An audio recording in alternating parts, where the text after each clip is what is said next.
ਸਾਹਿਬ ਜੀ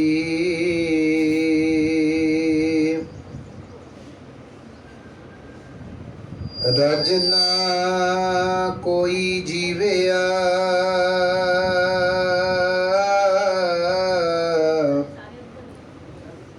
ਪਹੁੰਚ ਨ ਚੱਲਿਆ ਕੋਈ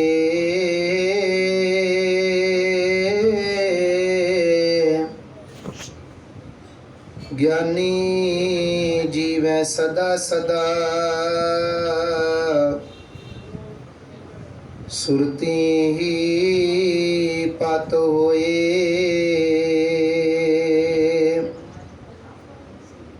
ਸਰਫੈ ਸਦਾ ਸਦਾ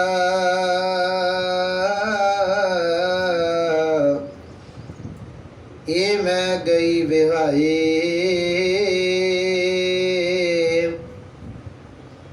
ਨਾਨਕ ਕਿਸਨੋ ਆਖੀਐ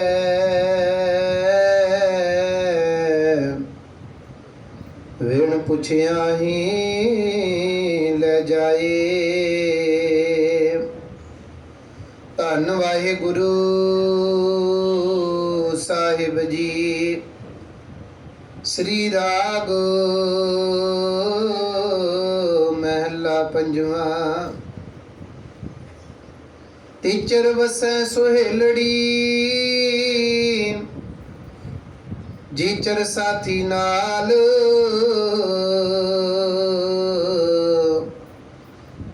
ਜਾਂ ਸਾਥੀ ਉਠੀ ਚੱਲਿਆ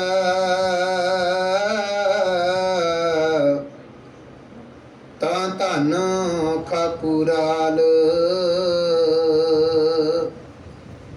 ਮਨ ਬੈਰਾਗ ਭਇਆ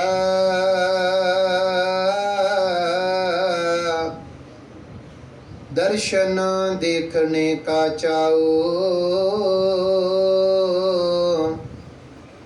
धन सो तेरा थान मन बैराग पया दर्शन देखने का चाओ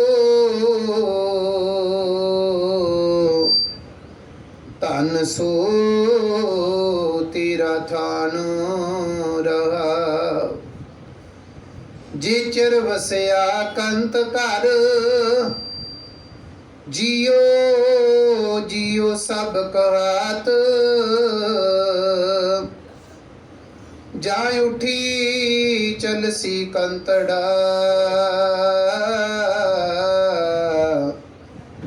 ता कोई ना पूछे तेरी बात पेवकड़े शह सेव तू सौरड़े सुख वस गुर मिल चज अचार सिख तुझ कदे ना लगे दुख सबना सोदे वंजना सब मुकलावण हार नानक धन सुहागणी जिनो शह नाल प्यार सबना सौरे वंजना सब मुकलावण हार नानक धन सुहागणी जिनो शह नाल प्यार।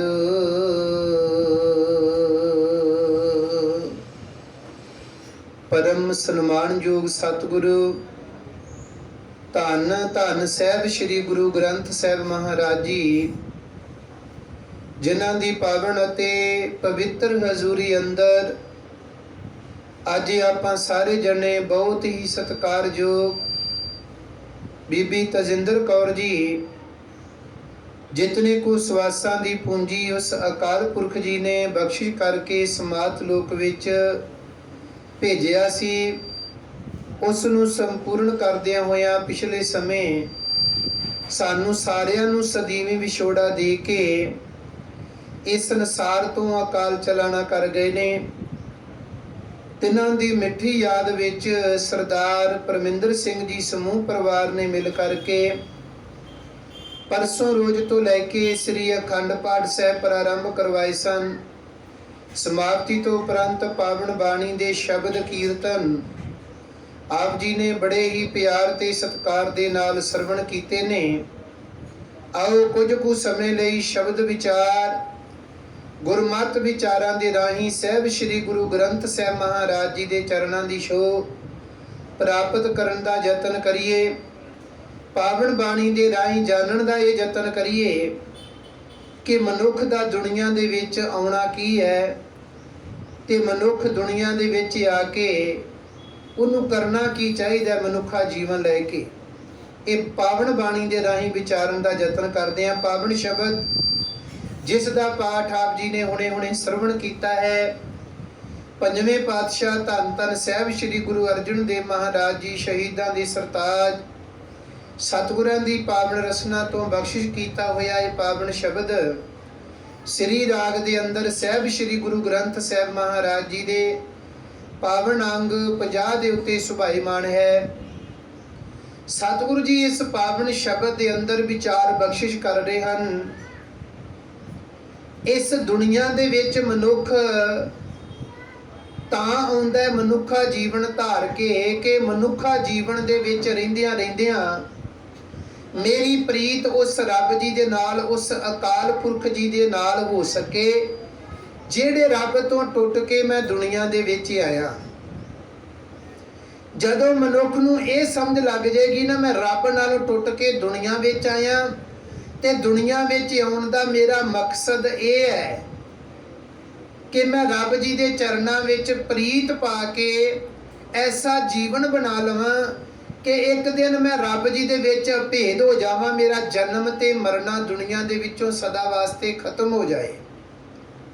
ਤੁਸੀਂ ਦੇਖਿਓ ਆਪਾਂ ਜਦੋਂ ਵੀ ਕੋਈ ਪੁਰਾਣੀ ਦੁਨੀਆ ਤੋਂ ਚਲਾ ਜਾਂਦਾ ਤੇ ਉਹਦੇ ਵਾਸਤੇ ਇੱਕ ਅਰਦਾਸ ਬੇਨਤੀ ਕਰਦੇ ਆ ਸਾਰੇ ਮਿਲ ਕੇ ਕਿ ਸਤਿਗੁਰੂ ਜੀ ਕਿਰਪਾ ਕਰਿਓ ਇਸ ਆਤਮਾ ਨੂੰ ਵਿਛੜੀ ਹੋਈ ਨੂੰ ਆਪਣੇ ਚਰਨਾਂ ਵਿੱਚ ਨਿਵਾਸ ਦਿਓ, ਆਵਾਗਮਨ ਦੇ ਚੱਕਰ ਤੋਂ ਰਹਿਤ ਕਰ ਦਿਓ, ਇਹ ਮੁੜ ਕੇ ਦੁਨੀਆ ਦੇ ਅੰਦਰ ਜਨਮ ਧਾਰਨ ਕਰਕੇ ਨਾ ਆਏ। ਕਿਉਂਕਿ ਸਭ ਤੋਂ ਵੱਡਾ ਦੋਖੀ ਮਨੁੱਖ ਨੂੰ ਇਹ ਹੈ ਕਿ ਮਨੁੱਖ ਜਨਮ ਲੈ ਕੇ ਦੁਨੀਆ ਦੇ ਵਿੱਚ ਆਉਂਦਾ ਤੇ ਮਰ ਕੇ ਦੁਨੀਆ ਦੇ ਵਿੱਚੋਂ ਚਲਿਆ ਜਾਂਦਾ ਹੈ। ਸਭ ਤੋਂ ਵੱਡਾ ਦੁੱਖ ਇਹ ਹੈ। ਇੱਕ ਮਨੁੱਖਾ ਜੀਵਨ ਦਾ ਐਸਾ ਸਮਾਂ ਹੈ ਜਿਹੜੇ ਸਮੇਂ ਦੇ ਵਿੱਚ ਜੇਕਰ ਰੱਬ ਜੀ ਦੀ ਬੰਦਗੀ ਕਰ ਲਏ, ਰੱਬ ਜੀ ਦੀ ਇਬਾਦਤ ਕਰ ਲਵੇ ਤੇ ਉਹ ਮਨੁੱਖ ਦਾ ਬਾਕੀ ਜੂਣਾ ਵਾਲਾ ਜਿਹੜਾ ਗੇੜ ਹੈ ਨਾ, ਜਿਹਨੂੰ ਬਾਣੀ ਦਾ ਵੀ ਫੈਸਲਾ ਹੈ ਕਿ 84 ਲੱਖ ਜੌਨ ਭੁਗਤਣ ਤੋਂ ਬਾਅਦ ਤੈਨੂੰ ਇਹ ਮਨੁੱਖਾ ਦੇਹੀ ਮਿਲੀ ਹੈ। ਤੇ ਜੇ ਇਹ ਮਨੁੱਖਾ ਸਰੀਰ ਦੇ ਵਿੱਚ ਰਹਿ ਕੇ ਤੂੰ ਰੱਬ ਨੂੰ ਨਾ ਧਿਆਇਆ ਤੇ ਯਾਦ ਰੱਖੀ ਫਿਰ 84 ਲੱਖ ਜੌਨ ਦਾ ਗੇੜ ਜਿਹੜਾ ਉਹ ਤੇਰੇ ਵਾਸਤੇ ਤਿਆਰ ਹੈ। ਆਪਾਂ ਸੋਚਦੇ ਹਾਂ ਮਨੁੱਖਾ ਜੀਵਨ ਵਿੱਚ ਰਹਿੰਦਿਆਂ ਕਿ ਅਸੀਂ ਥੋੜਾ ਕੋਈ ਹੋਰ ਜੂਨਾ ਭੁਗਤ ਕੇ ਅਸੀਂ ਤਾਂ ਪਹਿਲੀ ਵਾਰੀ ਦੁਨੀਆ ਦੇ ਵਿੱਚ ਆਏ ਹਾਂ। ਜਦੋਂ ਮਨੁੱਖ ਇੱਕ ਸਰੀਰ ਛੱਡ ਕੇ ਦੂਸਰਾ ਸਰੀਰ ਧਾਰਨ ਕਰਦਾ ਹੈ ਤੇ ਮਨੁੱਖ ਨੂੰ ਕੋਈ ਚੇਤਾ ਨਹੀਂ, ਕੋਈ ਯਾਦ ਨਹੀਂ ਕਿ ਮੈਂ ਪਹਿਲਾਂ ਵੀ ਦੁਨੀਆ ਦੇ ਵਿੱਚ ਆਇਆ ਕਿ ਨਹੀਂ ਆਇਆ ਦੁਨੀਆ ਦੇ ਅੰਦਰ। ਪਰ ਸਤਿਗੁਰਾਂ ਦੀ ਪਾਵਨ ਬਾਣੀ ਜਿਹੜੀ ਸਾਨੂੰ ਵਾਰ-ਵਾਰ ਸਮਝਾਉਂਦੀ ਏ, ਕਈ ਜਨਮ ਭਏ ਕੀਟ ਪਤੰਗਾ, ਕਈ ਜਨਮ ਗਾ ਜ਼ਮੀਨ ਕੁਰੰਗਾ, ਕਈ ਜਨਮ ਪੰਖੀ ਸਰਪ ਹੋਇਓ, ਕਈ ਜਨਮ ਹੈਵਰ ਬ੍ਰਿਖ ਜੋਇਓ, ਮਿਲ ਜਗਦੀਸ਼ ਮਿਲਨ ਕੀ ਬਰੀਆ। ਆ ਜਿਹੜਾ ਮਨੁੱਖਾ ਜੀਵਨ ਹੈ ਨਾ, ਇਹ ਤੈਨੂੰ ਰੱਬ ਜੀ ਦੇ ਨਾਲ ਮਿਲਾਪ ਕਰਨ ਦਾ ਜੀਵਨ ਪ੍ਰਾਪਤ ਹੋਇਆ। ਤੇ ਜੇ ਤੂੰ ਰੱਬ ਜੀ ਦੇ ਨਾਲ ਮਿਲਾਪ ਨਾ ਕਰ ਸਕਿਆ ਤੇ ਯਾਦ ਰੱਖੀ ਫਿਰ ਇਸੇ ਤਰ੍ਹਾਂ ਕਦੀ ਕੀੜੇ, ਕਦੀ ਮਕੌੜੇ, ਕਦੇ ਸੱਪ, ਕਦੀ ਕੁਝ ਬਣ ਕੇ ਦੁਨੀਆ ਦੇ ਵਿੱਚ ਆਉਣਾ ਪੈਣਾ। ਫਿਰ ਨਹੀਂ ਇਹ ਗੇੜਾ ਖਤਮ ਹੋਣਾ।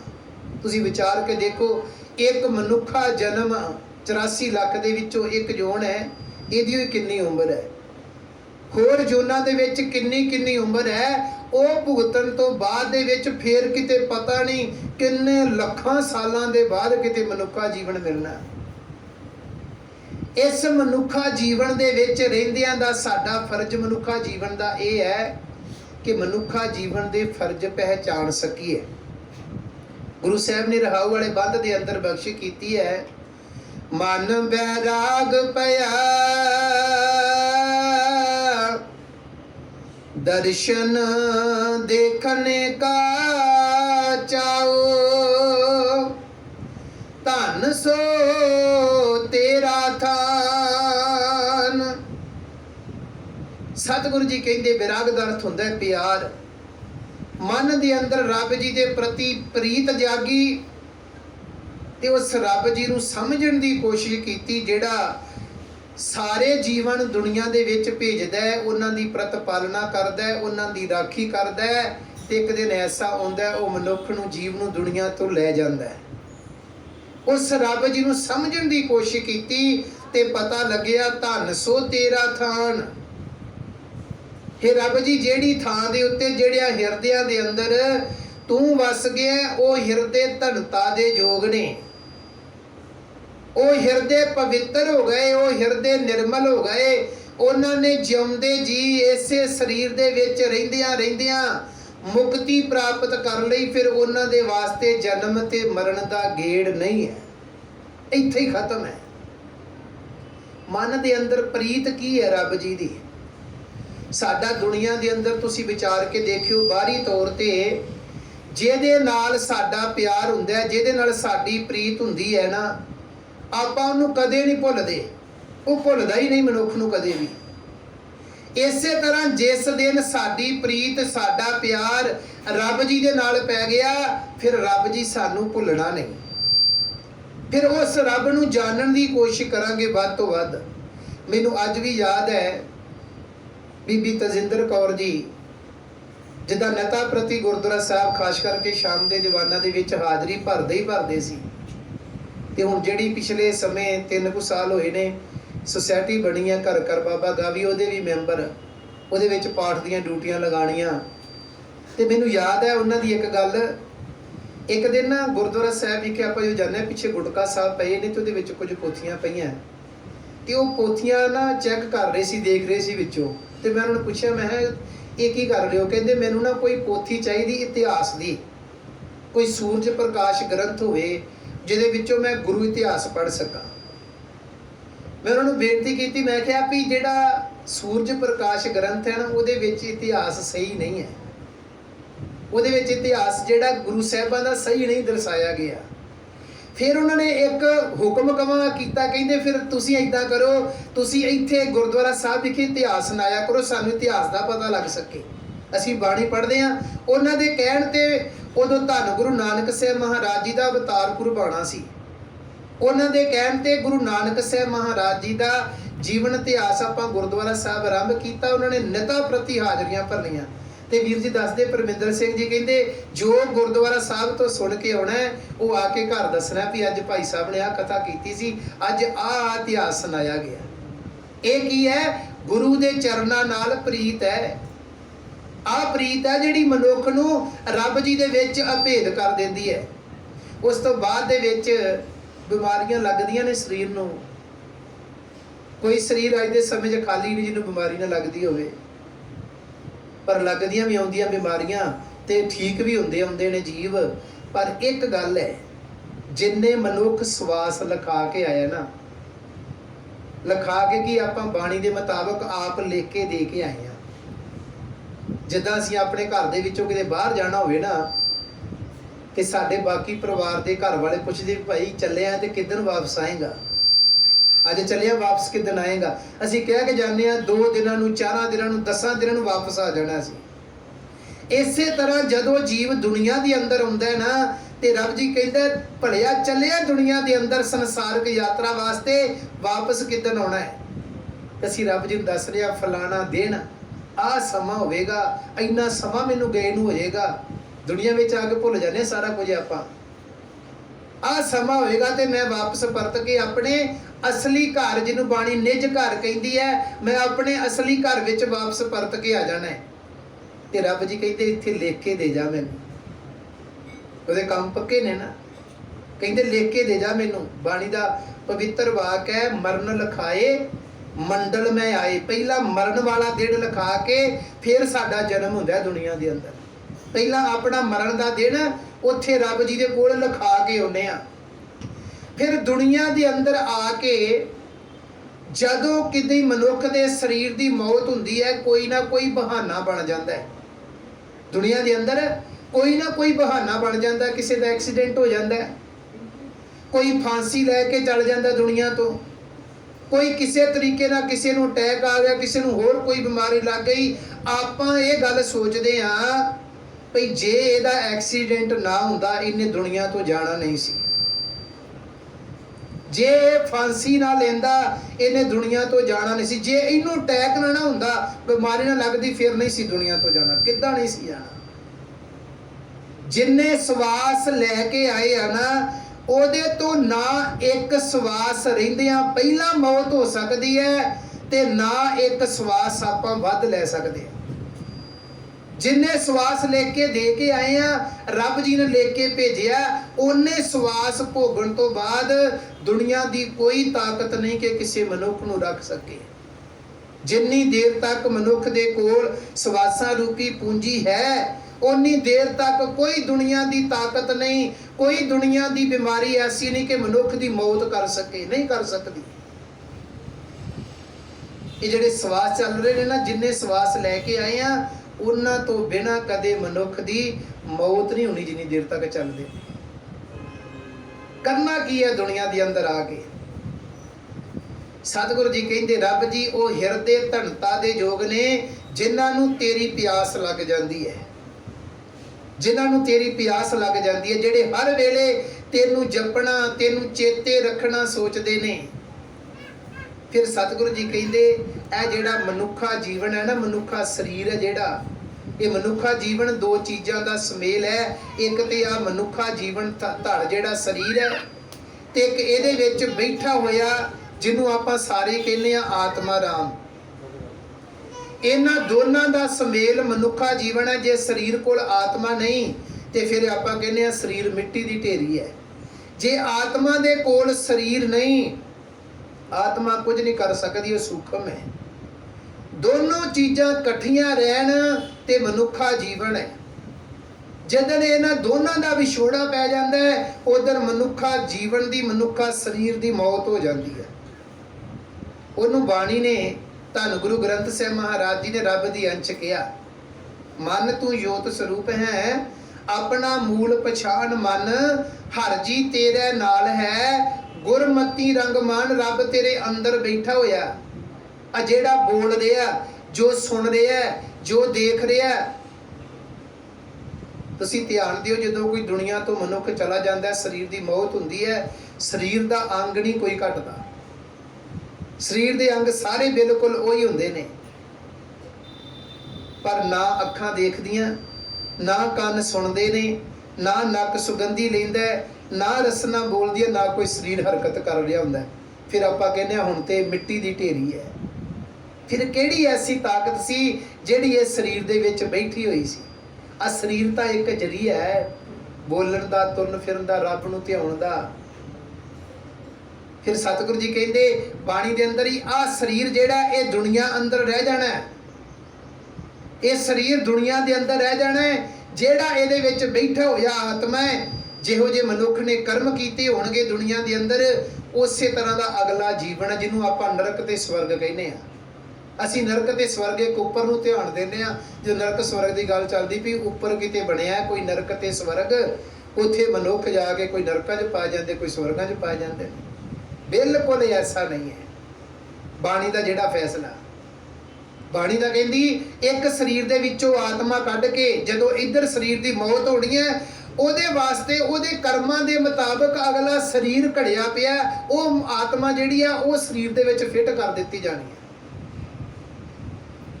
ਜਿਹਨੂੰ ਸਤਿਗੁਰੂ ਜੀ ਪਾਵਨ ਬਾਣੀ ਦੇ ਅੰਦਰ ਹੀ ਬੜਿਆ ਥਾਵਾਂ ਤੇ ਬਖਸ਼ ਕੀਤੀ ਹੈ, ਅੰਤ ਕਾਲ ਜੋ ਲక్ష్ਮੀ ਸਿਮਰੈ, ਐਸੀ ਚਿੰਤਾ ਮੈਂ ਜੇ ਮਰੈ, ਸਰਪ ਜੋਨ ਵੱਲ ਵੱਲ ਉਤਰੈ, ਰੀ ਬਾਈ ਗੋਬਿੰਦ ਨਾਮ ਮਤ ਵਿਸਰੈ।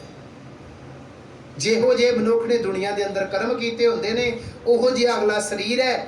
ਦੋ ਹੀ ਅਵਸਥਾ ਨੇ ਜਦੋਂ ਮਨੁੱਖ ਦੁਨੀਆ ਤੋਂ ਚਲ ਜਾਂਦਾ ਹੈ। ਜੇ ਤਾਂ ਦੁਨੀਆ ਦੇ ਅੰਦਰ ਰੱਬ ਨੂੰ ਧਿਆ ਕੇ ਚੰਗੇ ਕਰਮ ਕਰਕੇ ਗਿਆ, ਉਹਦਾ ਜਨਮ ਤੇ ਮਰਨ ਦਾ ਗੇੜ ਖਤਮ ਹੈ। ਤੇ ਨਹੀਂ, ਜੇ ਰੱਬ ਨੂੰ ਨਹੀਂ ਧਿਆਇਆ ਤੇ ਫਿਰ ਉਹਦੇ ਵਾਸਤੇ 84 ਲੱਖ ਜੋਨ ਹੈ। ਜਿਹੋ ਜਿਹੇ ਕੰਮ ਕੀਤੇ ਹੋਣਗੇ ਉਹੋ ਜਿਹਾ ਸਰੀਰ ਅੱਗੇ ਤੋਂ ਅੱਗੇ ਮਿਲਦਾ ਜਾਣਾ। ਸੋ ਸਤਿਗੁਰੂ ਜੀ ਕਹਿੰਦੇ, ਤਿਚਰ ਵਸੈ ਸੁਹੇਲੜੀ ਜਿਚਰ ਸਾਥੀ ਨਾਲ, ਜਾਂ ਸਾਥੀ ਉੱਠੀ ਚੱਲਿਆ ਤਾਂ ਧਨ ਖਾਕੂਰਾਲ। ਸਤਿਗੁਰੂ ਜੀ ਸਰੀਰ ਨੂੰ ਆਕਾਇਆ ਨੂੰ ਕਹਿੰਦੇ, ਤੇਰਾ ਸਾਥੀ ਕੌਣ ਹੈ? ਜੀਵਾਤਮਾ।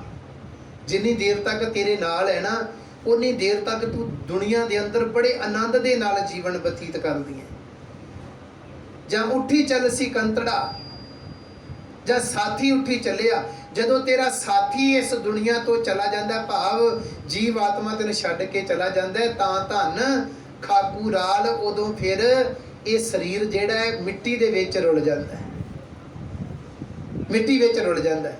ਬਾਬਾ ਫਰੀਦ ਜੀ ਕਹਿੰਦੇ ਪਾਵਨ ਬਾਣੀ ਅੰਦਰ, ਕਹਿੰਦੇ ਇਹ ਜਿਹੜਾ ਸਰੀਰ ਹੈ ਨਾ, ਇਹ ਮਿੱਟੀ ਦੇ ਵਿੱਚ ਰੁਲ ਜਾਂਦਾ ਹੈ। ਤੇ ਜਿਹੜੇ ਉਲਾਮੇ ਨੇ ਉਹ ਇਸ ਜਿੰਦ ਨੂੰ, ਇਸ ਆਤਮਾ ਨੂੰ ਸਹਿਣੇ ਪੈਂਦੇ ਨੇ। ਤੇ ਸਤਿਗੁਰੂ ਜੀ ਕਹਿੰਦੇ ਇਹਨਾਂ ਦੋਨਾਂ ਚੀਜ਼ਾਂ ਦਾ ਸੁਮੇਲ ਸੀ ਮਨੁੱਖਾ ਜੀਵਨ। ਜਿੱਦਣ ਵਿਛੋੜਾ ਪੈ ਗਿਆ, ਹੇ ਕਾਇਆ, ਹੇ ਸਰੀਰ, ਤੂੰ ਮਿੱਟੀ ਦੇ ਵਿੱਚ ਉਸ ਦਿਨ ਰੁਲ ਜਾਣਾ ਹੈ। ਫਿਰ ਅੱਗੇ ਬਖਸ਼ਿਸ਼ ਕਰਦੇ ਨੇ, ਜਿੰਨੀ ਦੇਰ ਤੱਕ ਤੂੰ, ਤੇਰਾ ਖਸਮ, ਤੇਰਾ ਪਤੀ, ਤੇਰਾ ਸਾਥੀ ਤੇਰੇ ਨਾਲ ਹੈ ਨਾ, ਉਨੀ ਦੇਰ ਤੱਕ ਤੂੰ ਜਿਹੜੇ ਪਾਸੇ ਜਾਣਾ, ਲੋਕ ਤੇਰੀ ਉਡੀਕ ਕਰਦੇ ਹੁੰਦੇ ਨੇ। ਲੋਕ ਤੈਨੂੰ ਜੀ ਆਇਆ ਕਹਿੰਦੇ ਨੇ ਕਿ ਫਲਾਣੇ ਮਨੁੱਖ ਨੇ ਆਉਣਾ ਹੈ। ਪਰ ਜਿੱਦਣ ਤੇਰਾ ਸਾਥੀ ਤੈਨੂੰ ਛੱਡ ਕੇ ਚਲਾ ਜਾਂਦਾ ਹੈ, ਉਸ ਦਿਨ ਤੇਰੀ ਬਾਤ ਨਹੀਂ ਕੋਈ ਪੁੱਛਦਾ। ਫਿਰ ਕਾਢੋ ਕਾਢ ਹੋ ਜਾਂਦੀ ਹੈ ਵੀ ਕਿਹੜਾ ਸਮਾਂ ਹੋਵੇ ਤੇ ਇਹਦਾ ਅੰਤਮ ਸੰਸਕਾਰ ਕੀਤਾ ਜਾਵੇ। ਸਤਿਗੁਰੂ ਜੀ ਕਹਿੰਦੇ ਇਹ ਦੁਨੀਆ ਦੇ ਵਿੱਚ ਹੀ ਆਇਆ ਨਾ। ਸਤਿਗੁਰੂ ਜੀ ਵੇਖੋ ਸਮਝਾਉਣ ਦਾ ਕਿੱਡਾ ਵਧੀਆ ਸੌਖਾ ਤਰੀਕਾ ਹੈ ਪਾਵਨ ਬਾਣੀ ਦਾ। ਸਤਿਗੁਰੂ ਜੀ ਕਹਿੰਦੇ ਜਿਹੜੀ ਦੁਨੀਆ ਹੈ ਨਾ, ਸੰਸਾਰ ਹੈ, ਇਹ ਸਾਡਾ ਪੇਕੇ ਘਰ ਹੈ। ਤੇ ਰੱਬ ਦੀ ਦੁਨੀਆ ਜਿਹੜੀ ਹੈ ਉਹ ਸਾਡਾ ਸਹੁਰੇ ਘਰ ਹੈ। ਆ ਦੁਨੀਆ ਪੇਕੇ ਘਰ ਹੈ, ਰੱਬ ਦੀ ਦੁਨੀਆ ਸਹੁਰੇ ਘਰ ਹੈ। ਅਸੀਂ ਜਦੋਂ ਸਾਡੇ ਘਰ ਵਿੱਚ ਬੱਚੀ ਹੋਸ਼ ਸੰਭਲ ਲੈਂਦੀ ਹੈ ਨਾ, ਤੇ ਆਪਾਂ ਸਾਰੇ ਕਹਿੰਦੇ ਆ ਬੱਚੀਏ ਚੰਗੀ ਪੜ੍ਹ ਲਿਖ ਜਾ, ਚੰਗੇ ਗੁਣ ਜੀਵਨ ਦੇ ਅੰਦਰ ਧਾਰਨ ਕਰ ਲੈ। ਕਿਉਂ? ਕਿਉਂਕਿ ਤੂੰ ਅੱਗੇ ਸਹੁਰੇ ਘਰ ਦੇ ਵਿੱਚ ਜਾਣਾ ਹੈ। ਸਹੁਰੇ ਘਰ ਦੇ ਵਿੱਚ ਤੇਰੇ ਚੰਗੇ ਗੁਣਾਂ ਦੀ ਕੀਮਤ ਪੈਣੀ ਹੈ। ਜੇ ਤੂੰ ਚੰਗੇ ਗੁਣ ਨਾ ਸਿੱਖੇ ਹੋਏ, ਜੀਵਨ ਵਿੱਚ ਚੰਗੇ ਗੁਣ ਨਾ ਹੋਏ, ਤੂੰ ਅਗਲੇ ਘਰ ਨੂੰ ਵੀ ਜਾ ਕੇ ਬਰਬਾਦ ਕਰ ਦੇਣਾ। ਜੇ ਚੰਗੇ ਗੁਣ ਜੀਵਨ ਵਿੱਚ ਧਾਰਨ ਕਰ ਲੇਂਗੀ, ਤੂੰ ਅਗਲੇ ਘਰ ਨੂੰ ਵੀ ਬਚਾ ਕੇ ਰੱਖੇਗੀ ਕਿ ਤੂੰ ਆਪਣਾ ਘਰ ਸਮਝੇਗੀ, ਉਹਨੂੰ ਤੂੰ ਆਪਣਾ ਘਰ ਸਮਝੇਗੀ। ਵੇਖੋ ਤੁਸੀਂ ਵਿਚਾਰ ਕੇ ਦੇਖਿਓ, ਵਿਚਾਰਾਂ ਪਾਵਨ ਬਾਣੀ ਦੀਆਂ ਨੇ, ਪਰ ਕਈ ਵਾਰੀ ਐਸੇ ਪਰਿਵਾਰ ਹੁੰਦੇ ਜਿਹੜੀਆਂ ਉਹਨਾਂ ਉੱਤੇ ਢੁਕਦੀਆਂ। ਹੁਣ ਬੀਬੀ ਤਜਿੰਦਰ ਕੌਰ ਦੇ ਜੀਵਨ ਵੱਲ ਝਾਤ ਮਾਰੀਏ ਤੇ ਸਾਰਾ ਘਰ ਉਹਨਾਂ ਨੇ ਆਪਣੇ ਕੰਧਿਆਂ ਤੇ ਉਠਾਇਆ ਹੋਇਆ ਸੀ, ਸਾਰਿਆਂ ਦਾ ਬੋਝ ਆਪਣੇ ਉੱਤੇ ਉਠਾਇਆ ਹੋਇਆ ਸੀ। ਤੇ ਮੈਂ ਦੇਖਦਾ ਵੀਰ ਜੀ ਵੱਲ ਵੀ, ਬੇਟੇ ਵੱਲ ਵੀ, ਮਾਤਾ ਜੀ ਨੇ ਆਪਣੇ ਆਪ ਦਾ ਬੋਝ ਨਹੀਂ ਸਹਾਰਿਆ ਜਾ ਰਿਹਾ ਹੁਣ, ਕਿਉਂਕਿ ਉਹਨਾਂ ਨੇ ਝੱਲਿਆ ਸਾਰਾ ਬੋਝ ਆਪਣੇ ਤੇ ਪਾਇਆ ਹੋਇਆ ਸੀ। ਸਿਹਤਾਂ ਡਾਊਨ ਹੋ ਗਈਆਂ, ਮਨ ਟਿਕਾ ਦੇ ਵਿੱਚ ਨਹੀਂ ਆ ਰਿਹਾ। ਕਿਉਂ? ਕਿਉਂਕਿ ਇੱਕਦਮ ਭਾਰ ਪੈ ਗਿਆ। ਜਿਹੜਾ ਉਹਨਾਂ ਸਾਰਾ ਘਰ ਸੰਭਾਲ ਕੇ ਰੱਖਿਆ ਹੋਇਆ ਸੀ। ਤੇ ਮੈਂ ਕਹਿੰਦਾ ਜਿੰਨਾ ਕੁ ਮੈਂ ਉਹਨਾਂ ਦੇ ਜੀਵਨ ਤੋਂ ਜਾਣੂ ਆ, ਕੋਈ ਬੰਦਾ, ਕੋਈ ਮਨੁੱਖ ਵੀ ਇਦਾਂ ਆਪਣੇ ਘਰ ਨੂੰ ਲੈ ਕੇ ਸੰਭਾਲ ਕੇ ਉਹਦੇ ਵਾਸਤੇ ਵੀ ਚੱਲਣਾ ਔਖਾ ਹੁੰਦਾ ਜਿੱਦਾਂ ਉਹਨਾਂ ਨੇ ਆਪਣਾ ਘਰ ਸੰਭਾਲਿਆ ਹੋਇਆ ਸੀ। ਪਰ ਹੁਣ ਰੱਬ ਜੀ ਦਾ ਹੁਕਮ ਹੈ, ਇਹ ਵੀ ਧਿਆਨ ਵਿੱਚ ਰੱਖਣਾ, ਰੱਬ ਜੀ ਦਾ ਹੁਕਮ ਹੈ ਇਸ ਪਰਿਵਾਰ ਦੇ ਵਾਸਤੇ। ਜੇ ਉਹ ਜਿੰਨਾ ਕੁ ਸੰਬੰਧ ਸਾਡੇ ਨਾਲ ਲਿਖਿਆ ਸੀ ਨਾ, ਉਹਨਾਂ ਸੰਬੰਧ ਉਹ ਨਿਭਾ ਗਏ ਨੇ ਸਾਡੇ ਨਾਲ। ਤੇ ਹੁਣ ਅਸੀਂ ਗੁਰੂ ਦਾ ਆਸਰਾ ਲੈ ਕੇ ਆਪਣੇ ਜੀਵਨ ਨੂੰ ਉਸੇ ਲਾਈਨ ਦੇ ਉੱਤੇ ਤੋਰਨਾ ਹੈ। ਯਾਦਾਂ ਤੇ ਉਹਨਾਂ ਦੀਆਂ ਕਦੀ ਸਾਰੀ ਜ਼ਿੰਦਗੀ ਜਿੰਨੇ ਦੇਰ ਤੱਕ ਸੰਸਾਰ ਦੇ ਅੰਦਰ, ਦੁਨੀਆ ਦੇ ਅੰਦਰ ਰਹਿਣਾ। ਇਹ ਪਰਿਵਾਰ ਦਾ ਮੈਂ ਨਹੀਂ ਸਮਝਦਾ ਵੀ, ਮੈਨੂੰ ਨਹੀਂ ਪਤਾ ਕਿੱਦਾਂ ਦਾ ਹਾਲ ਹੋਵੇਗਾ। ਸਾਡੇ ਵਰਗੇ ਜਿਹੜੇ ਅਸੀਂ ਜਾਣੂ ਸੀ ਉਹਨਾਂ ਦੇ ਜੀਵਨ ਤੋਂ, ਅਸੀਂ ਜਿਹੜੇ ਜਾਗਰੂਕ ਸੀ ਜੀਵਨ ਤੋਂ, ਅੱਜ ਵੀ ਅਸੀਂ ਆਪਣੇ ਘਰਾਂ ਵਿੱਚ ਪਰਿਵਾਰਾਂ ਦੇ ਵਿੱਚ ਕਈ ਵਾਰੀ ਗੱਲ ਕਰਦੇ ਹਾਂ ਉਹਨਾਂ ਦੀ, ਕਈ ਵਾਰੀ ਗੱਲਾਂ ਹੁੰਦੀਆਂ, ਸੁਭਾਅ ਇੰਨਾ ਮਿੱਠਾ, ਕਈ ਵਾਰੀ ਗੱਲਾਂ ਹੁੰਦੀਆਂ ਤੇ ਸਾਨੂੰ ਚੇਤਾ ਨਹੀਂ ਭੁੱਲਦਾ, ਤੇ ਪਰਿਵਾਰ ਨੂੰ ਜਿਹਨੂੰ ਇੰਨੀ ਵੱਡੀ ਸੱਟ ਵੱਜੀ ਆ ਉਹ ਕਿੱਥੇ ਭੁੱਲ ਸਕਦਾ। ਪਰ ਇਹ ਸੱਟ, ਇਹ ਦਰਦ ਚੋਂ ਬਾਹਰ ਆਉਣ ਵਾਸਤੇ ਕੇਵਲ ਤੇ ਕੇਵਲ ਇੱਕ ਗੁਰੂ ਗ੍ਰੰਥ ਸਾਹਿਬ ਮਹਾਰਾਜ ਜੀ ਦੀ ਪਾਵਨ ਬਾਣੀ ਹੈ ਜਿਹੜੀ ਸਾਡੇ ਇਹ ਜ਼ਖਮਾਂ ਨੂੰ ਭਰ ਸਕਦੀ ਹੈ। ਹੋਰ ਦੁਨੀਆ ਅੰਦਰ ਕੁਝ ਨਹੀਂ ਹੈ, ਦੁਨੀਆ ਅੰਦਰ ਕੁਝ ਨਹੀਂ। ਸਾਨੂੰ ਸਮਝ ਲੱਗੇਗੀ ਜਦੋਂ ਗੁਰੂ ਨੂੰ ਧਿਆਵਾਂਗੇ, ਬਾਣੀ ਨੂੰ ਪੜਾਂਗੇ। ਤੇ ਮਾਤਾ ਜੀ ਨੂੰ ਬੇਨਤੀ ਮੈਂ ਕਰ ਰਿਹਾ, ਮੈਂ ਵੀਰ ਜੀ ਨੂੰ ਆਖਣਾ ਕਿ ਮੇਰੇ ਕੋਲ ਨਾ ਹਰ ਰੋਜ਼ ਸਮਾਂ ਕੱਢ ਕੇ, ਮੈਂ ਤਕਰੀਬਨ ਫ੍ਰੀ ਹੁੰਨਾ, ਸ਼ਾਮ ਦੇ ਦੀਵਾਨਾਂ ਵਿੱਚ ਨਹੀਂ ਆ ਸਕਦੇ, ਅੱਗੇ ਪਿੱਛੇ ਜਦੋਂ ਮਰਜ਼ੀ ਆਓ, ਮੇਰੇ ਕੋਲ ਅੱਧਾ ਪੌਣਾ ਘੰਟਾ ਬਹਿ ਕੇ ਆਪਾਂ ਬਹਿ ਕੇ ਵਿਚਾਰਾ ਕਰਾਂਗੇ, ਬਾਣੀ ਪੜਾ ਕਰਾਂਗੇ ਬਹਿ ਕੇ। ਤੇ ਜੀਵਨ ਦੇ ਵਿੱਚ ਤਬਦੀਲੀ ਆਏਗੀ, ਬਦਲਾਅ ਆਏਗਾ ਜੀਵਨ ਦੇ ਵਿੱਚ। ਸਾਨੂੰ ਸਮਝ ਲੱਗੇਗੀ ਕਿ ਜਿਹੜੀ ਸੱਟ ਲੱਗੀ ਹੈ ਉਹਦਾ ਇਲਾਜ ਕੇਵਲ ਤੇ ਕੇਵਲ ਇੱਕੋ ਹੀ ਹੈ, ਉਹ ਕੇਵਲ ਗੁਰੂ ਗ੍ਰੰਥ ਸਾਹਿਬ ਮਹਾਰਾਜ ਜੀ ਦੀ ਪਾਵਨ ਬਾਣੀ ਹੈ। ਜੇ ਜੀਵਨ ਦੇ ਅੰਦਰ ਧਾਰਨ ਕਰ ਲਵਾਂਗੇ ਤੇ ਸਾਡੇ ਜੀਵਨ ਨੂੰ ਸਕੂਨ ਮਿਲ ਸਕਦਾ ਹੈ। ਬਾਣੀ ਦਾ ਬਚਨ ਹੈ, ਜਿਉ ਮੰਦਰ ਕੋ ਥਾਮੈ ਥਮਣ, ਜਿੱਦਾਂ ਛੱਤ ਨੂੰ ਰੋਕਣ ਵਾਸਤੇ ਦੀਵਾਰਾਂ ਕੱਢੀਆਂ ਹੋਈਆਂ ਨੇ ਨਾ, ਜਿਉ ਗੁਰੂ ਕਾ ਸ਼ਬਦ ਮੰਨੇ ਅਸਥਮਣ। ਜੇ ਮਨ ਡਿੱਗ ਪਿਆ, ਮਨ ਡੋਲਦਾ ਹੈ, ਮਨ ਨਹੀਂ ਟਿਕ ਰਿਹਾ, ਤੇ ਗੁਰੂ ਦਾ ਸ਼ਬਦ ਇੱਕ ਐਸਾ ਹੈ, ਜੇ ਜੀਵਨ ਅੰਦਰ ਲੈ ਕੇ ਆਵਾਂਗੇ ਤੇ ਸਾਡੇ ਟੁੱਟੇ ਹੋਏ ਮਨ ਨੂੰ ਸਹਾਰਾ ਦੇ ਕੇ ਫਿਰ ਤੋਂ ਖੜਾ ਕਰ ਦੇਗਾ ਸ਼ਬਦ। ਐਸੀ ਤਾਕਤ ਹੈ ਬਾਣੀ ਦੇ ਅੰਦਰ। ਫਿਰ ਸਤਿਗੁਰੂ ਜੀ ਬਖਸ਼ਿਸ਼ ਕਰ ਰਹੇ ਨੇ, ਪੇਵ ਕੜੇ ਸ਼ੈ ਸੇਵ ਤੂੰ ਸਹੁਰੜੈ ਸੁਖ ਵਸ। ਆ ਪੇਕੇ ਘਰ ਦੇ ਵਿੱਚ ਰਹਿੰਦਿਆਂ ਸ਼ੈ ਸੇਵ, ਰੱਬ ਜੀ ਦੀ ਭਗਤੀ ਕਰ, ਉਹਦੀ ਬੰਦਗੀ ਕਰ, ਉਹਦੀ ਇਬਾਦਤ ਕਰ, ਤੇ ਕੀ ਹੋਏਗਾ? ਸਹੁਰੜੇ ਸੁਖ ਵਸ। ਜਿੱਦਣ ਤੂੰ ਰੱਬ ਜੀ ਦੇ ਘਰ ਦੇ ਵਿੱਚ ਜਾਣਾ ਉਦੋਂ ਸੁੱਖ ਦੇ ਨਾਲ ਵਸੇ। ਫਿਰ ਮਨ ਬੜਾ ਆਕੀ ਆ, ਮਨ ਬੜੇ ਸਵਾਲ ਕਰਦਾ, ਮਨ ਬੜਾ ਆਕੀ ਹੈ, ਇਹ ਵਸ ਚ ਆਉਂਦਾ ਹੀ ਨਹੀਂ। ਇਹ ਤਰ੍ਹਾਂ ਦੇ ਸਵਾਲ ਅੱਗੇ ਕਰ ਦਿੰਦਾ ਮਨ ਦੇ ਅੰਦਰ। ਨਹੀਂ ਮਨਾ, ਦੇਖ ਜੇ ਤੂੰ ਰੱਬ ਨੂੰ ਧਿਆਉਂਦਾ ਸੀ।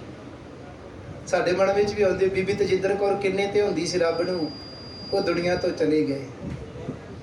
ਜਾਣ ਦੀ ਕੋਈ ਉਮਰ ਸੀ? ਅਜੇ ਸੋਚ ਵੀ ਨਹੀਂ ਸਕਦਾ ਕੋਈ। ਹੁਣ ਦੂਜੇ ਪਾਸੇ ਧਿਆਨ ਦਿਓ। ਧੰਨ ਗੁਰੂ ਨਾਨਕ ਸਾਹਿਬ ਤੋਂ ਲੈ ਕੇ ਗੁਰੂ ਸਾਹਿਬਾਂ ਦੇ ਜੀਵਨ ਆਛੇ ਵੱਲ ਝਾਤ ਮਾਰ ਕੇ ਦੇਖਿਓ। ਦੂਜੇ ਪਾਸੇ ਜਿਹੜੇ ਰੱਬ ਤੋਂ ਟੁੱਟੇ ਹੋਏ ਲੋਕ ਸੀ, ਸਿੱਧ ਜੋਗੀਆਂ ਵਰਗੇ, ਉਹਨਾਂ ਨੇ ਕਈ 100 ਸਾਲ ਉਮਰ ਬਤੀਤ ਕੀਤੀ ਦੁਨੀਆ ਦੇ ਅੰਦਰ, ਪਰ ਰੱਬ ਨਹੀਂ ਮਿਲਿਆ। ਗੁਰੂ ਸਾਹਿਬਾਂ ਦੀ ਤੁਸੀਂ ਹਰ ਬਲਾ ਉਮਰ ਕਦੇ ਦੇਖਿਓ?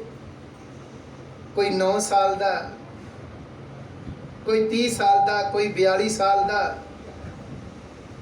ਇਸੇ ਇੰਨੀਆਂ ਉਮਰਾਂ ਬਤੀਤ ਕਰਕੇ ਦੁਨੀਆ, ਉਹਨਾਂ ਦੇ ਤੇ ਹੱਥ ਵਿੱਚ ਸਾਰਾ ਕੁਝ ਹੀ ਸੀ, ਜਿੰਨਾ ਚਿਰ ਮਰਜ਼ੀ ਦੁਨੀਆ ਦੇ ਅੰਦਰ ਰਹਿ ਸਕਦੇ ਸੀ।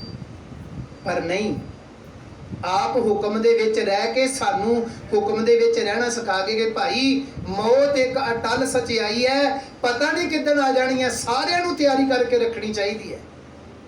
ਪਾਵਨ ਬਾਣੀ ਦੇ ਬਚਨ ਨੇ, ਗੱਗਾ ਗੋਬਿੰਦ ਗੁਣ ਰਹੋ, ਸਾਂਸ ਸਾਂਸ ਜਪ ਨੀਤ, ਕਹਾਂ ਵਿਸਾਸਾ ਦੇ ਕਾ, ਬਿਲਮ ਨਾ ਕਰਿਓ ਮੀਤ, ਨਾ ਬਾਰਕ ਨਾ ਜੋਬਨੈ, ਨਾ ਬਿਰਦੀ ਕਸ਼ ਬੰਦ, ਉਹ ਬੇਰਾ ਨਾ ਬੁਝੀਐ, ਜੋ ਆਏ ਪਰੈ ਜਮ ਫੰਦ। ਮੌਤ ਨੇ ਆਉਣਾ ਹੀ ਆਉਣਾ।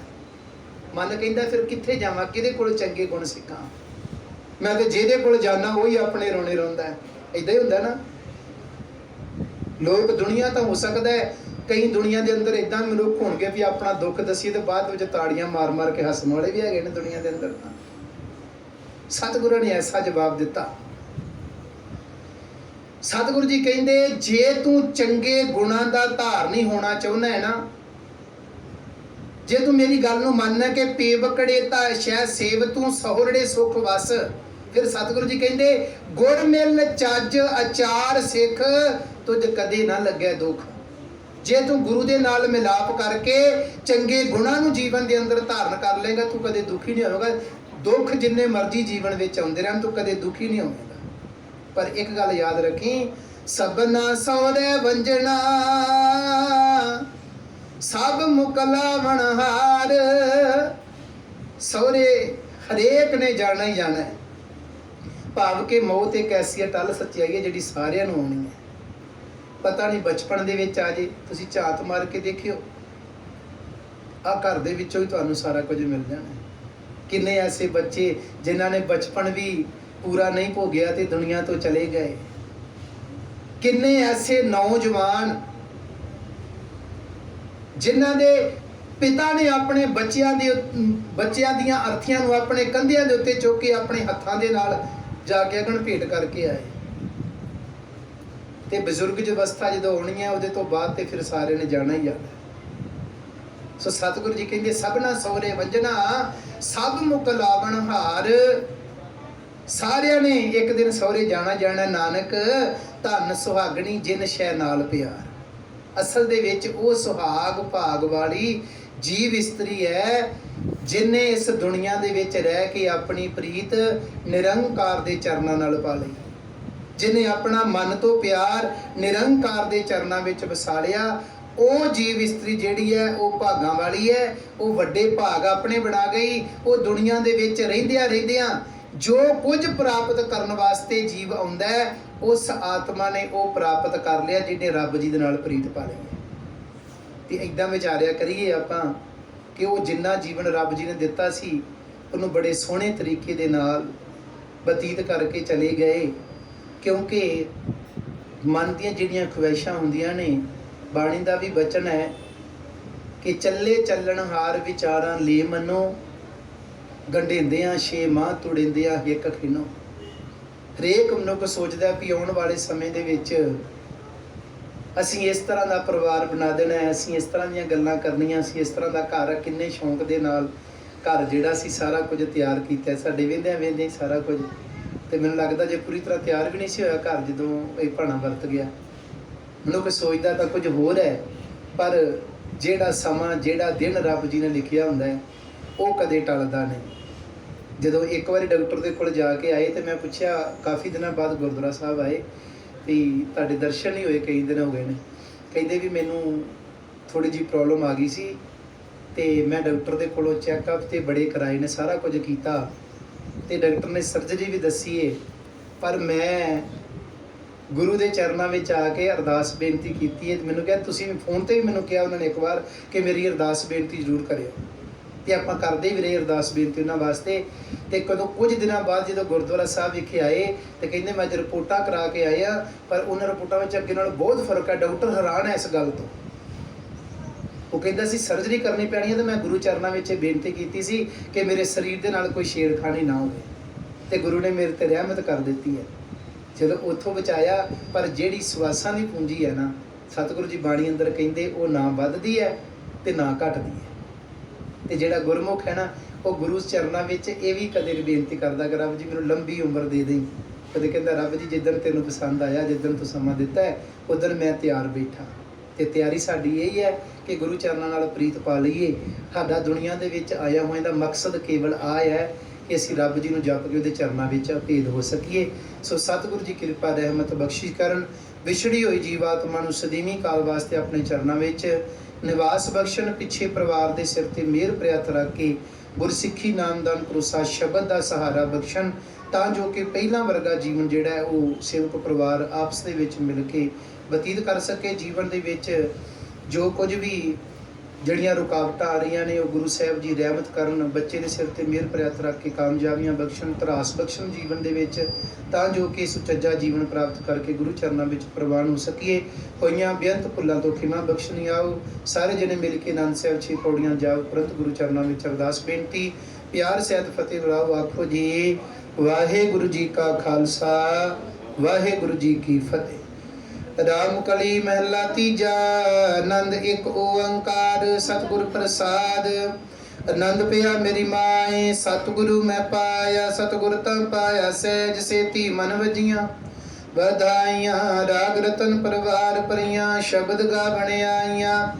ਸ਼ਬਦੋ ਤੰਗਾਵੋ ਹਰੀ ਕੇਰਾ ਮਨ ਜਿਨੀ ਵਸਾਇਆ। ਕਹਿ ਨਾਨਕ ਆਨੰਦ ਹੋਆ ਸਤਿਗੁਰੂ ਮੈਂ ਪਾਇਆ। ਏ ਮਨ ਮੇਰਿਆ ਤੂੰ ਸਦਾ ਰਹੋ ਹਰ ਨਾਲੇ, ਹਰ ਨਾਲ ਰਹੋ ਤੂੰ ਮਨ ਮੇਰੇ, ਦੁੱਖ ਸਭ ਵਿਸਾਰਨਾ। ਅੰਗੀਕਾਰੋ ਕਰੇ ਤੇਰਾ ਕਾਰਜ ਸਭ ਸਵਾਰਨਾ। ਸਭਨਾ ਗੱਲਾਂ ਸਮਰੱਥ ਸੁਆਮੀ ਸੋ ਕਿਉ ਮਨੋ ਵਿਸਾ। ਕਹਿ ਨਾਨਕ ਮਨ ਮੇਰੇ ਸਦਾ ਰਹੋ ਹਰ ਨਾਲੇ, ਸਾਚੇ ਸਾਹਿਬਾ। ਘਰ ਤਾਂ ਤੇਰਾ ਸਭ ਕਿਛ ਹੈ, ਜਿਸ ਦੇ ਸੋ ਪਾਵੇ। ਸਦਾ ਸਿਫਤ ਸਲਾਹ ਤੇਰੀ, ਨਾਮ ਮਨ ਵਸਾਵੇ। ਨਾਮ ਜਿਨ ਕੈ ਕਹਿ ਨਾਨਕ ਸੱਚੇ ਸਾਹਿਬ, ਕਿਆ ਨਹੀਂ ਘਰ ਤੇਰਾ ਸਾਚਾ। ਨਾਮ ਮੇਰਾ ਆਧਾਰੂ, ਸਚ ਨਾਮ ਕਰ ਸ਼ਾਂਤ ਸੁਖ ਮਨ ਆਇ ਵਸਿਆ। ਜਿਨ ਇੱਛਾ ਸਭ ਪੁਜਾਈਆਂ, ਸਦਾ ਕੁਰਬਾਨ ਕੀਤਾ ਗੁਰੂ ਵੇਟੋ ਜਿਸ ਦੀਆਂ। ਕਹਿ ਨਾਨਕ ਸੁਣੋ ਸੰਤੋ ਸ਼ਬਦ ਧਰੋ ਪਿਆਰੋ। ਸਾਚਾ ਨਾਮ ਮੇਰਾ ਆਧਾਰੂ, ਵਾਜੇ ਪੰਜ ਸ਼ਬਦ ਤਿਤ ਘਰ ਸੁਭਾਗਿਆ। ਸ਼ਬਦ ਵਾਜੇ ਕਲਾ ਜਿਤ ਕਰ ਧਾਰਿਆ। ਪੰਚ ਦੂਤ ਤੁਧ ਵਸ ਕੀਤੇ ਕਾਲ, ਤੁਰ ਕਰਮ ਪਾਇਆ ਤੁਧ ਜਿਨ ਕੋ। ਸੇ ਨਾਮ ਹਰਿ ਕੈ ਲਾਗੇ, ਕਹਿ ਨਾਨਕ ਤਾ ਸੁਖ ਹੋਆ। ਆਨੰਦ ਸੁਨੋ ਵਡ ਭਾਗਿਓ, ਸਗਲ ਮਨੋਰਥ ਪੂਰੇ। ਪਾਰ ਬ੍ਰਹਮ ਪ੍ਰਭ ਪਾਇਆ, ਉਤਰੇ ਸਗਲ ਵਿਸੂਰੇ। ਦੁਖ ਰੋਗ ਸੰਤਾਪ ਉਤਰੇ, ਸੁਣੀ ਸੱਚੀ। ਸੰਤ ਸਾਜਨ ਭਏ ਸਰਸੇ ਪੂਰੇ, ਗੁਰ ਤੇ ਜਾਣੀ। ਸੁਣਤੇ ਪੁਨੀਤ ਕਹਤੇ, ਪਵਿੱਤ ਸਤ ਗੁਰ ਰਹੇ। ਬਿਨਵੰਤ ਨਾਨਕ ਗੁਰ ਚਰਨ ਲਾਗੇ, ਵਾਜੇ ਅਨਹਦ ਤੂਰੇ। ਸੁਣਤੇ ਪੁਨੀਤ ਕਹਤੇ, ਪਵਿੱਤ ਸਤ ਗੁਰ। ਬਿਨਵੰਤ ਨਾਨਕ ਗੁਰ ਚਰਨ ਲਾਗੇ, ਵਾਜੇ ਅਨਹਦ ਤੂਰੇ। ਵਾਹਿਗੁਰੂ ਜੀ ਕਾ ਖਾਲਸਾ, ਵਾਹਿਗੁਰੂ ਜੀ ਕੀ ਫਤਿਹ।